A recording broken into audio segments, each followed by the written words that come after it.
Welcome to QINGDAO, a city instrumental in China's rise on the global judo scene, having staged a Grand Prix event for 8 years before passing the baton to the Inner Mongolian capital Hohhot.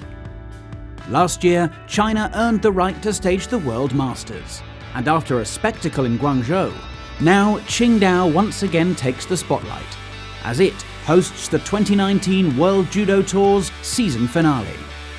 This invitational event pits the very best against each other, so naturally the standard of judo was through the roof, with big names and up-and-comers looking to impress. We'll bring you all the best action, as well as our latest Judo for the World feature from Jordan. And we'll finish with a top ippon of fitting grandeur for this thrilling 2019 curtain call. We start at under 60 kilograms, where the top seed was Japan's Nagayama Ryuju. The world bronze medalist is locked in a back-and-forth duel over Olympic selection with his countryman Takato Naohisa. But he helped his cause here in QINGDAO with an impressive display of throwing skills, seeing him through to the final. After countering Mongolia's Lukagvajamps Unibold for ippon at the quarter-final stage, he then saw off the current world silver medalist, Uzbekistan's Sharafudin Lutfilayev, in their semi-final matchup. Francisco Garagos looked equally impressive on the other side of the draw, throwing big to set up a showdown with Nagayama, in which victory would see the Japanese move up to world number 1. Your commentator is former world champion Neil Adams. Garagos has been on good form today, but Nagayama has been somewhere else. Throwing big. Now then, what's going to happen? Now, did he get the landing? Yes, I think he did. Was Harry scored? And Nagayama took advantage there, extreme right to left. And look how he just gets the lift on the leg and just manages to rotate him. Great opportune judo there from Nagayama. Always looking for the ippon. Garagos, though, he knows now that he's got to go forward. He's got to commit.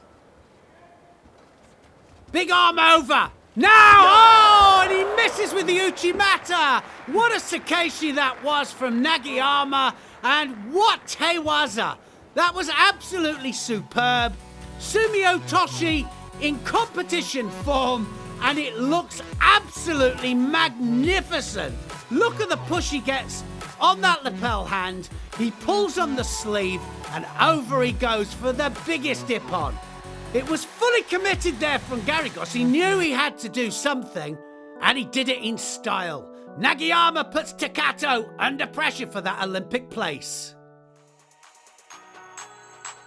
At under 52 kilograms, 2017 world champion Shishimi Ai took another gold for Japan. After dispatching France's Astrid Neto during the day, she then faced another French opponent in the final, Amandine Bouchard. Fresh from a win over world champion Abayuta in Osaka, Bouchard nevertheless fell short against Shishimi, as she was countered for a Wazari in golden score. The best action came when 2015 cadet world champion Diora Kelidiorova of Uzbekistan faced Natalia Kuzyatina of Russia for bronze. Kelidiorova breaking into the senior ranks here. Kuzyatina, very experienced. Now then, Sianagi! Oh, what an ippon that was! And Kelidiorova disappears underneath the very experienced Kuzyatina, and she couldn't do anything to stop it. Drops underneath for the Sianagi, but look at the drive she gets. And the cadet world champion from 2015 shows that she's made the transition to the big time. Great to see the Uzbek women winning medals at this level. Brilliant stuff. At under 66 kilograms, another accomplished junior was making more waves at senior level. Italy's Manuel Lombardo has both Grand Prix and Grand Slam gold to his name, and capped off his breakthrough year by making it to the final here in QINGDAO. Ganbold Kurlin of Mongolia would be his opponent. A former World Masters champion, he looked in great form, defeating both Sebastian Seidel of Germany and Georgia's Vasha Margvelashvili by ippon during the day. Could Lombardo finish 2019 as World Masters champion? Lombardo just pushing forwards. He's got 2 Shidos on the board, and that's unusual because he is not passive. He can pull a technique out of nowhere. And he normally does the Yoko Satemi Waza. There it is. Wazari called, but are they going to change it? Drives off that back leg every time, and he just drops underneath. He does it both sides. And that Yoko Otoshi, so successful for him. Look at the pull on the arm. Look at the drive, and he's flat on his back. That is definitely an ippon. What brilliant stuff from Lombardo. Yes, they've changed it. They've changed it to ippon, and Lombardo wins the World Masters. What a year he's had.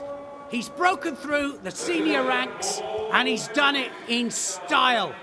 He's won Grand Prix, Grand Slams, and now the World Masters. Absolute brilliance, and he really is an Olympic champion in the making. He always looks so dangerous with this Yoko Satemi. Look at the drive, look at the finish, and nobody can do anything about it. That smile says it all. And Lombardo, well, look out for him at the coming Olympic Games. Also on the podium was Margvelashvili. Let's see how his bronze medal match with Slovenia's Adrian Gombok unfolded. Margvelashvili just wanting that arm over the back there. Now then, Uchimata! Well, that was an overthrow. And he lands on his side. Wow, what a technique that was. Look at the lift he gets. Outside grip. And he keeps control, but just doesn't manage to put him flat on his back. And look how Gombok there just over-rotates, goes onto his side. So Wazari up. All within 30 seconds, and Margvelashvili showing that he wants the ippon, and another one!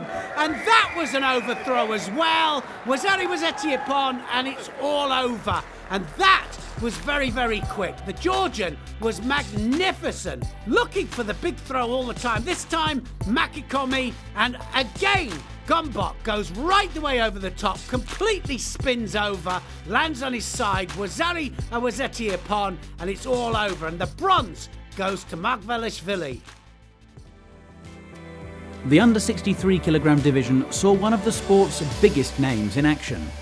4-time world champion Clarisse Agbenienou of France has been untouchable this year, and there were no surprises as she made it through to the final here in QINGDAO. Her opponent would be Japanese up-and-comer Nabukura Nami, who looked brilliant on her path to the final. At the semi-final stage, she took a noticeable scalp, that of her teammate and Japanese number 1 Tashiru Miku, whom Nabukura countered for an important win. Could Nabukura cause an upset against an Agbenienou unbeaten in 2 years? Their final would be decided in golden score. Well, you don't very often see Agbenienou on the back foot. She knows she's got to come forwards because one more Shido will be all over. Nabukura just attacking all over the place, just staying one step ahead. Now then, was that a score? That's as close as we've been, and that will go to video referee. Nabukura just goes right the way through there with that Sodasura Kamigoshi, goes in again, and now has another turn. It was all part of one movement. And yes, I think that she definitely touched there, and Nabukura gets it. Nabukura wins the gold medal. Agbenienou just takes it. She does very, very well with that, and she just accepts the decision.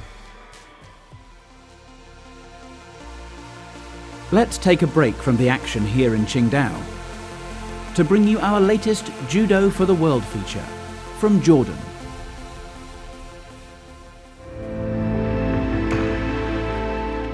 بسيرة قرية غنية بالحضارات، كانت عاصمة للأدوميين قريبة من مدينة بتراء الأثرية. في 2003 دخلت رياضة جديدة غيرت في الناس للأبد. الجودو أعطت لكل حدا فرصة جديدة ومستقبل أفضل.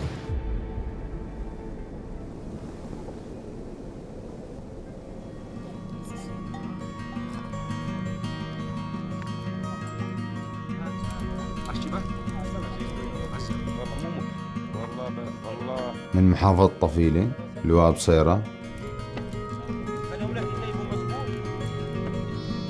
أنا كانت علاقتي مع والدي علاقة صداقة، هو كان ضرير وكنت أنا مرافقه كثير.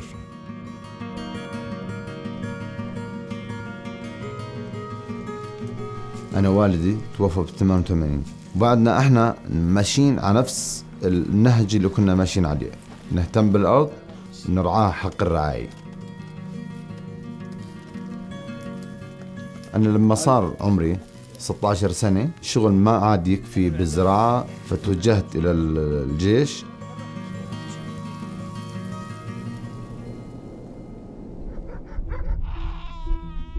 أنا أول مجموعة تعلمت الجودو بالقوات المسلحة.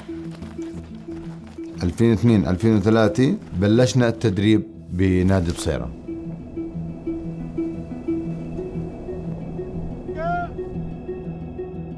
احنا لما بلشنا بالتدريب لرياضة الجودو ما كان فيه لا بساط تتامي ولا جودوغي بدلات خاصة بالجودو. طبيعة بصيرة بتساعد على تدريب الجودو، والمناخ كمان تغلينا لتدريب لرياضة الجودو.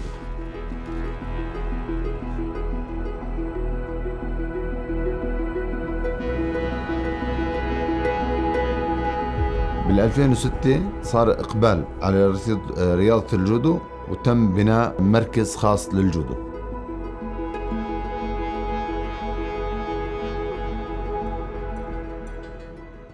نادي بصيرة صار القلب النابض للبلدة.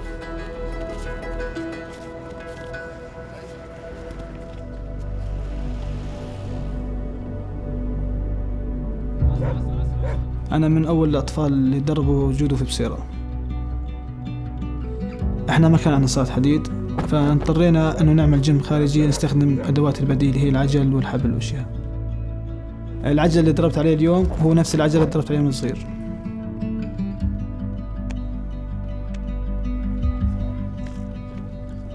دكتور جبرين هو اللي جاء حكى مع الكابتن سليمان مدرب المنتخب كان، فحكى لنا نفتح نادي جودو عندنا بالبلد.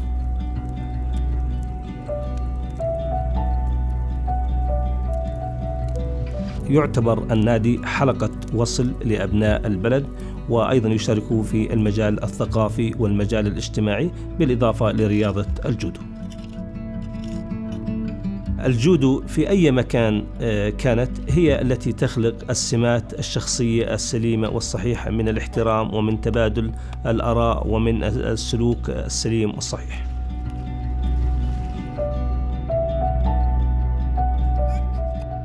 كنت كثير مشاكس في المدرسة وبالحارة كمان. الجودو غيرت بحياتي، علمتني احترام النفس واحترام الآخرين. هدف أني أوصل لمرحلة أني أكون فيها بطل عالم.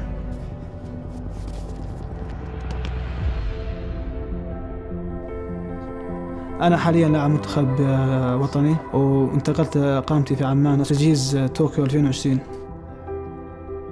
أنا نفسي أرد جميل لأهل بصيرة وأرجع في ميدالية تكون إلهام لجميع اللاعبين بصيرة.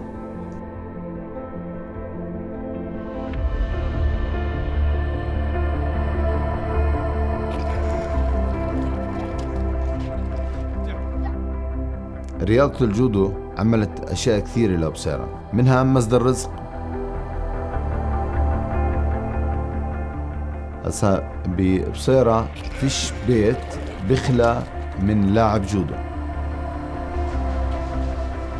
بعد 17 سنة من تدريب في نادي بصيرة، أنا سعيد جدا إنه 90% من لاعبين المنتخب الوطني هم من نادي بصيرة.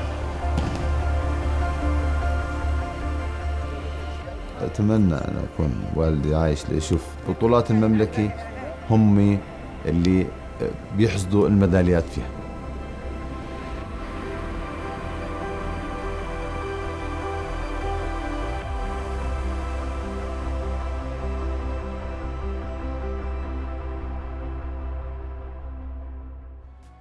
Japan boasted their depth at under 73 kilograms, with the incredible Hashimoto Soichi taking gold. This ippon against Viktor Skvortov was the highlight of his day. And to think, Hashimoto is overshadowed by the brilliance of his countryman, Ono Shohei. Ebenuma Masashi was also on display for Japan.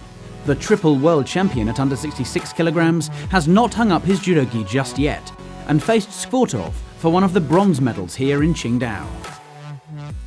Svortov fought the first 4 minutes absolutely perfectly. Did very well. Ebenuma disappearing underneath him a few times. Now then, Seoinage! Oh, it's all over. It's all over in golden score. Just 14 seconds in, and that was brilliant from Ebenuma. Well, he absolutely contained him for 4 minutes, and we just go into golden score, and look at the rotation he gets there, Ebenuma. He goes in for the ippon Seoinage, has a second stab, and then rotates him, and he goes off the lapel, not the sleeve. But the rotation is what does it. Ebenuma shows his brilliance. And isn't it amazing? Ebenuma and Hashimoto, they play second fiddle to the great Ono for the Olympic Games. Favourite to take under 100 kilogram gold was Japan's 2017 world champion, Wolf Aron, who produced a sublime Uchimata in his opening contest against Germany's Karl Richard Frey. Wolf has the arm round the back. Now then, Uchimata! Brilliant Uchimata! And Frey goes right the way over the top, readjusts the back leg there, and Wolf was looking for that all the way along. The ever-improving Dutchman Michael Korrel would be Wolf's opponent in the final.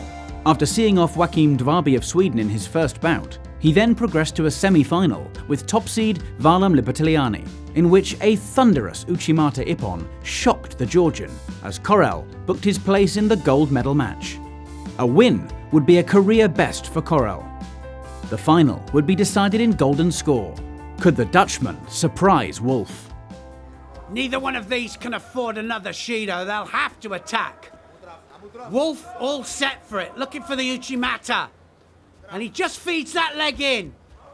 Korrel got the sleeve. Now then, drops Seoinage. Oh, that second stab. That's done it. That's enough for him. And he gets the Wazari. And, well, it looked to me as if it wasn't going to work. He dropped down for the drop Seoinage. He was on the sleeve. Have a look how he goes onto the same sleeve. And it looked a mile away. And I think that Aaron Wolf thought he was safe. Second little stab here, and Korrel goes again, and over the top Wolf goes. And what a score from Korrel. He's had a great day, he really has. And he wins the World Masters, and you've got to say, well, that Wolf had to be the favourite coming into this. But Korrel proves everybody wrong, and he scores when it really matters. He is the champion, and he is now world number 1 again.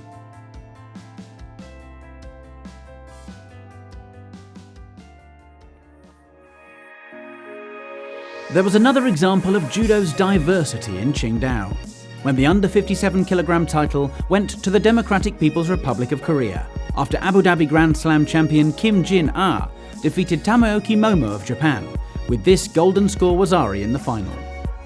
At under 70 kilograms, Kim Polling of the Netherlands was in great form, with big ippon wins against Sally Conway of Great Britain and Austria's Michaela Polares, marking her route to the final. There it was an all-Dutch affair, with Polling emerging victorious thanks to this second Wazari against Sanne van Dijk. Polling, now a 4-time Masters champion. Meanwhile, world champion Marie-Yves Gay of France took a consolation bronze in emphatic fashion with a huge Oguruma against her teammate Margot Pinault. Another all-French clash decided the under 78 kilogram division, with Fanny Estelle Posvit defeating 2011 world champion Audrey Chemeo with a scrappy Wazari. Miss Jian Dongmei, double Olympic champion and president of the Chinese Judo Association, awarded her with the gold medal. More gold for the Netherlands came at over 78 kilograms, as Tessie Savokools defeated Irina Kinzerska of Azerbaijan in the final. And their neighbours Belgium had their moment at under 81 kilograms, with the young Matthias Casse taking gold. At under 90 kilograms, 2018 world champion Nikolaos Shirazadishvili was in good form going into the final. However, there, the Spaniard's attack was deemed to have been turned against him, as his Georgian opponent Lasha Bekauri, took gold in his stead. 「 took gold in his stead. At over 100 kilograms, Harasawa Hisayoshi of Japan took gold. This Uchimata Makikomi ippon was the highlight of his day. And Henk Grol rounded off a brilliant event for the Netherlands by taking bronze in style, throwing Brazil's David Moura for ippon with Uchimata.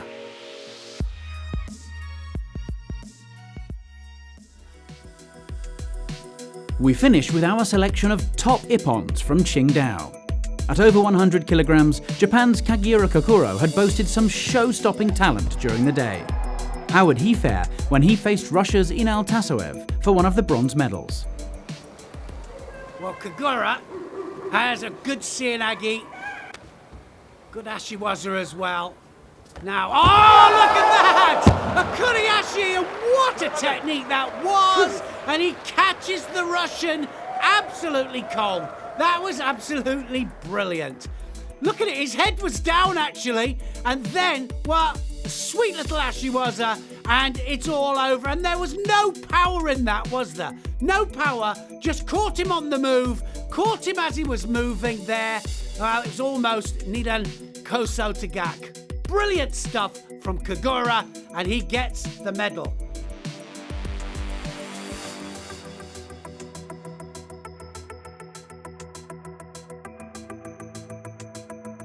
Russia's Alan Kubetsov locked horns with Dominik Ressel of Germany for one of the under 81 kilogram bronzes.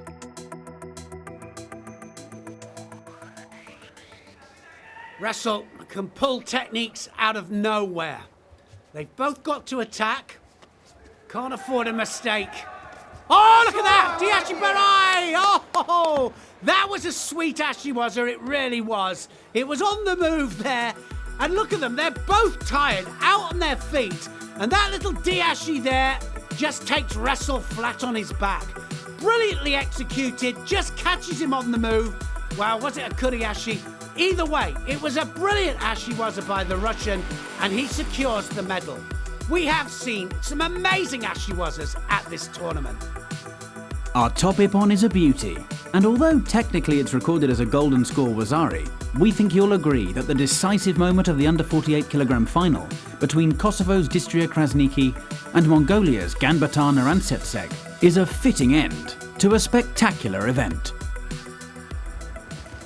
Ganbatar all the time, got the Mongolian grip there underneath the arm, looking for the pickup all the time, and she's just looking for the score. Krasniki, now then what's going to happen? Oh, what a technique that was. What a readjustment from Krasniki. And it looked to me as if Ganbatar was going to close it down over the support leg. Have a look at this. She attacks Osoto, then looks for the Kosoto, but Krasniki rotates on the support leg. And she just manages to get it right. And it turns into, wow, an Oguruma Haraigoshi combination. Either one of them could have gone over, but it was Krasniki who made the adjustment. And she wins her second consecutive Masters title.